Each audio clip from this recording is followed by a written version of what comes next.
ल विद्यार्थी भाइ बहिनीहरु, अब आज हामी ट्रिगोमेट्री अन्तर्गत एरिया अफ ट्रायंगल हामीले पढ्यौं। अब आज चाहिँ हाइट एन्ड डिस्टेन्स जुन 4 मार्क्स को एससी एक्जामिनेसनमा यो क्वेशन आउँछ। म आज हाइट एन्ड डिस्टेन्स पढाउन गइरहेको छु। Height and distance.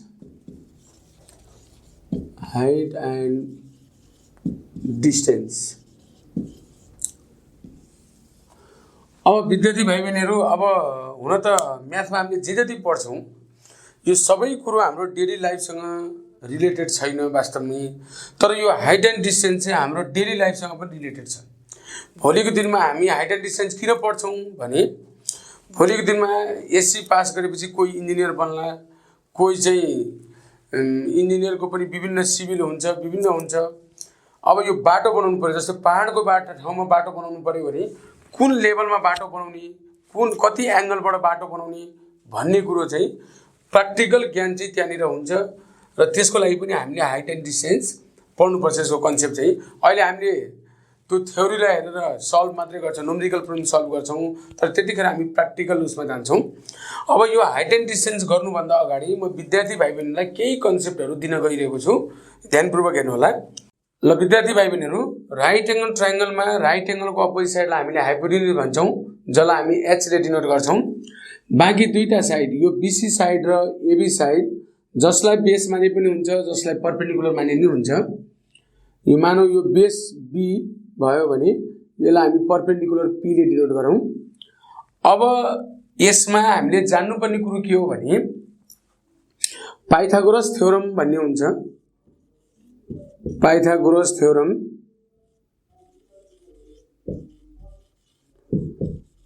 पाइथागोरस थ्योरममा चाहिँ विद्यार्थी भाइ बहिनीहरु एउटा रिलेसन छ, h² = p² + b²।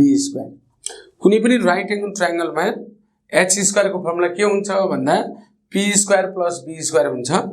अब कहिलेकाहीँ हामीलाई हाइपोटेन्युज निकाल्नु पर्ने हुन्छ, कहिलेकाहीँ परपेन्डिकुलर निकाल्नु पर्ने हुन्छ, कहिलेकाहीँ बेस निकाल्नु पर्ने हुन्छ।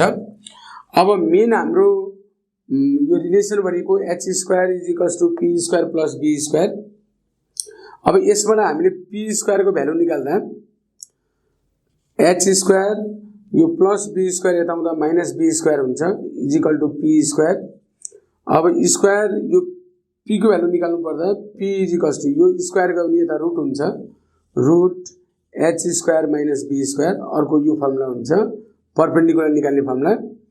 त्यसैगरी अब हामीले b निकाल्नु पर्यो भने यो रिलेसनबाट b निकाल्नु पर्यो भने अगेन भनेर h² माइनस यो p² लाई त लिँदा माइनस p² = b²। b को भ्यालु निकाल्नु पर्यो भने b = रुट h² - p² हुन्छ। यो अर्को फर्मुला हो। हामीले यो तीनटा कुरोहरु क्लास 8 मा पनि पढाएका छौं, 9 मा पनि पढाएका छौं र 10 मा पनि मैले यसलाई रिभाइज गर्दैको। मेन चाहिँ हाम्रो h² = p² + b² हो। यसैबाट हामीले फर्मुला डिराइभ गरेर p को भ्यालु निकाल्यौं, यसैबाट हामीले डिराइभ गरेर b को भ्यालु पनि निकाल्यौं। अर्थात p निकाल्ने formula root h² - b², b भनेको बेस निकाल्ने फर्मुला h² - p² हो। एकछिनको लागि मानौ एक्जाम्पल हेर विद्यार्थी भाइ बहिनीहरु, एकछिनको लागि मानौ यो राइट एंगल ट्रायंगल PQR, यसको भ्यालु मानौ 13 सेन्टिमिटर दिएको छ, यसको भ्यालु 12 सेन्टिमिटर दिएको छ र हामीलाई QR, what is the value of QR भन्दियो, find the length of QR भन्दियो भने अब यो 90 डिग्री को अपोजिट साइड जहिले पनि हाइपोटेन्युज हुन्छ, जसलाई हामी h भन्छौं। h = 13 centimetre. यो दुईटा मध्ये जुनलाई p र जुनलाई b माने पनि हुन्छ। मैले यसलाई परपेन्डिकुलर जसलाई p मान्यो भने p = 12। त्यसो भए यो QR के हुन्छ, बेस हुन्छ, बेस b जसलाई हामी QR भन्छौं। यसको फर्मुला b निकाल्ने फर्मुला के त विद्यार्थी भाइ बहिनीहरु भन्दा h² - p²। h² भन्नाले 13, h को भ्यालु 13 छ, 13 को स्क्वायर माइनस p भनेको 12 को स्क्वायर, यो भनेको 169 - 144, यो भनेको 25 आउँछ। 25 को स्क्वायर रुट 5 सेन्टिमिटर हुन्छ। यसरी हामीले कहिले b निकाल्नु पर्ने हुन्छ, कहिले p निकाल्नु पर्ने हुन्छ, कहिले h निकाल्नु पर्ने हुन्छ। यो फर्मुला युज गरेर हामीले यो तीनटा मेन फर्मुला हामीले p b अथवा h को भ्यालु निकाल्न सक्छौं। अब म विद्यार्थी भाइबहरुलाई हाइट एन्ड डिस्टेन्स सँग रिलेटेड बेसिक कुराहरु केही भन्न गइरहेको छु। यसमा चाहिँ हामीलाई मेनली दुईटा कुरो, एउटा एंगल अफ इलिभेसन, फर्स्टमा हामीलाई पढ्नु पर्ने चाहिँ एंगल अफ इलिभेसन र अर्को चाहिँ नम्बर सेकेन्डमा एंगल अफ डिप्रेसन भन्ने छ। अब एंगल अफ इलिभेसन नेपालीमा उन्नति कोण र एंगल अफ डिप्रेसनलाई हामी अवनति कोण पनि भन्छौं। अब यो एंगल अफ इलिभेसन भनेको के हो र एंगल अफ डिप्रेसन भनेको के हो, पहिला यो जान्नु पर्यो विद्यार्थी भाइबहरुले। अनि यो जानिसकेपछि बल्ल कस्ता क्वेशनहरु एससी एक्जामिनेसनमा इम्पोर्टेन्ट हुन्छ, कस्ता क्वेशनहरु एससी एक्जामिनेसनमा सोध्छ, त्यो बारेमा हामी चर्चा गर्ने नै छौं। अब सबभन्दा पहिला एंगल अफ इलिभेसन। अब मानव यो एउटा टावर छ, यो एबी टावर छ। अब्जर्भर कुनै एउटा अब्जर्भ गर्ने मान्छे यहाँ छ, मानव यो पोइन्टमा छ, सी पोइन्टमा। भनी कुनै पनि अब्जर्भरले यो ग्राउन्ड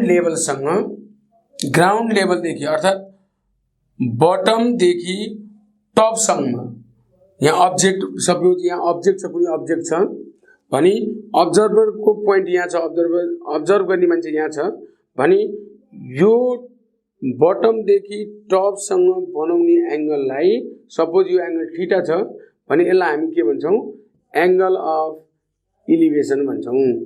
एंगल अफ इलिभेसन भन्छौं। अर्थात कुनै टपमा भएको अब्जेक्ट छ एउटा टपमा, त्यो टावर हुन सक्छ, ट्री हुन सक्छ, टेम्पल हुन सक्छ, हाउस हुन सक्छ।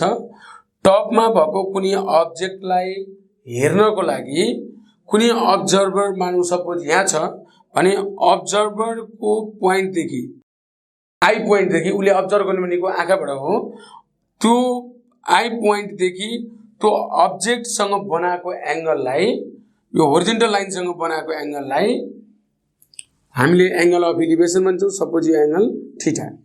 त्यस्तै एंगल अफ डिप्रेसन भनेको चाहिँ जस्ट अपोजिट, यहाँनिर चाहिँ अब्जेक्ट छ, अब्जर्भर यहाँ छ। एकछिनको लागि मानौ यो टावर छ, एबी टावर, मानौ यो हाइट अफ म्यान भयो, एकछिनलाई मानौ सीडी चाहिँ हाइट अफ म्यान। अब अब्जर्भरले अब्जर्भ गर्ने भनेको यो पोइन्टबाट, किनभने यो पोइन्टबाट होइन, मानौ यहाँ मान्छे छ, यो CD be the height of man भने यो मान्छे यहाँ उभिँदा यहाँनिर उसको खुट्टा हुन्छ, तर यहाँनिर उ के हुन्छ, उसको आँखा हुन्छ। अब्जर्भ गर्ने भनेको यहाँबाट हो। यो पोइन्टबाट कुनै पनि टपमा भएको यहाँ अब्जेक्ट छ मानौ अनि यो लाइनसँग बनाएको एंगललाई, यो एंगललाई हामी के भन्छौं, एंगल अफ इलिभेसन भन्छौं। इलिभेसन है, यो एंगल अफ इलिभेसन भन्छौं यसलाई। भने एंगल अफ डिप्रेसन भनेको चाहिँ सपोज यो टावर छ, एबी टावर छ। अब अब्जर्भ गर्ने मान्छे यहाँ छ, ठ्याक्कै उल्टो अपोजिट। विद्यार्थी भाइबहरुहरु ध्यान दिएर हेर्नु होला, अब्जेक्ट यहाँ छ भने अब टपबाट बटममा अब्जेक्ट यहाँ छ, अब्जर्भर यहाँ छ भने अब्जर्भरले टपबाट त्यो अब्जेक्टलाई अब्जर्भ गर्दा बन्ने एंगललाई एंगल अफ डिप्रेसन भन्छौं। तर एंगल अफ डिप्रेसन हुनको लागि यो एउटा इमेजिनरी लाइन ड्रा गर्नुपर्छ, यस्तो ड्रा गर्नुपर्छ। यो एंगल यो थीटा मान्यो भने सपोज यो इमेजिनरी लाइन र यो के हुन्छ, यो लाइन दुईटा प्यारलल हुन्छ। यो एंगल थीटा छ भने यो एंगल पनि के हुन्छ, थीटा हुन्छ। यसलाई हामी के भन्छौं, एंगल अफ डिप्रेसन भन्छौं। विद्यार्थी भाइबहरु ध्यान दिएर हेर्नु होला, म फेरि यसलाई रिमाइन्ड गर्दै छु। एंगल अफ इलिभेसन हुनको लागि अब्जेक्ट चाहिँ जहिले पनि हाइटमा हुन्छ, अब्जर्भर के हुन्छ, त्यो अब्जेक्ट भन्दा अलि तल हुन्छ उसको अब्जर्भ गर्ने पोइन्ट चाहिँ भन्छ अब्जर्भर पोइन्टले कुनै हाइटमा भएको अब्जेक्टलाई अब्जर्भ गर्दा बन्ने एङ्गललाई हामी एङ्गल अफ इलिभेसन भन्छौँ भने एङ्गल अफ डिप्रेसन भनेको अब्जर्भर चाहिँ टप पोइन्टमा हुन्छ अब्जेक्ट चाहिँ तल हुन्छ भने त्यो टप पोइन्टदेखि यहाँसम्मको पोइन्टमा बनाएको एङ्गललाई एङ्गल अफ डिप्रेसन भन्छौँ। तर एङ्गल अफ डिप्रेसन चाहिँ जहिले पनि यो इमेजिनरी लाइनसँग बनेको हुन्छ, त्योबाट यो डट डट लाइन गर्नुपर्छ। इमेजिनरी लाइन कहिले पनि हामीले कम्प्लिट लाइन ड्र गर्नु हुँदैन। यो एङ्गल 30 डिग्री छ सपोज भने यो एङ्गल पनि 30 डिग्री हुन्छ, जसलाई हामी एङ्गल अफ डिप्रेसन भन्छौँ। अर्थात् छोटकरीमा विद्यार्थी भाइ बहिनीले के बुझ्नु पर्यो भने इलिभेसन भन्ने बित्तिकै अब्जेक्ट जहिले पनि माथि हुन्छ, अब्जर्भर जहिले पनि तल हुन्छ भने डिप्रेसनमा अब्जेक्ट तल हुन्छ, अब्जर्भर के हुन्छ माथि हुन्छ। माथिबाट तल राखेको अब्जेक्टलाई अब्जर्भ गर्दा बन्ने एङ्गललाई एङ्गल अफ डिप्रेसन भन्छौँ। टपमा कुनै अब्जेक्ट छ, अब्जर्भर तलबाट अब्जर्भ गर्यो भने त्यसले बनाएको एङ्गललाई हामी एङ्गल अफ इलिभेसन भन्छौँ। अब विद्यार्थी भाइ बहिनीलाई यो एङ्गल अफ इलिभेसन र एङ्गल अफ डिप्रेसन क्लियर भइसकेपछि अब योसँग रिलेटेड प्रब्लम कस्तो कस्तो सोध्छ त म भन्न गइरहेको छु। ध्यानपूर्वक हेर्नु होला विद्यार्थी भाइ बहिनीहरू। नम्बर 1 एक्जाम्पलमा हेर्नु होला।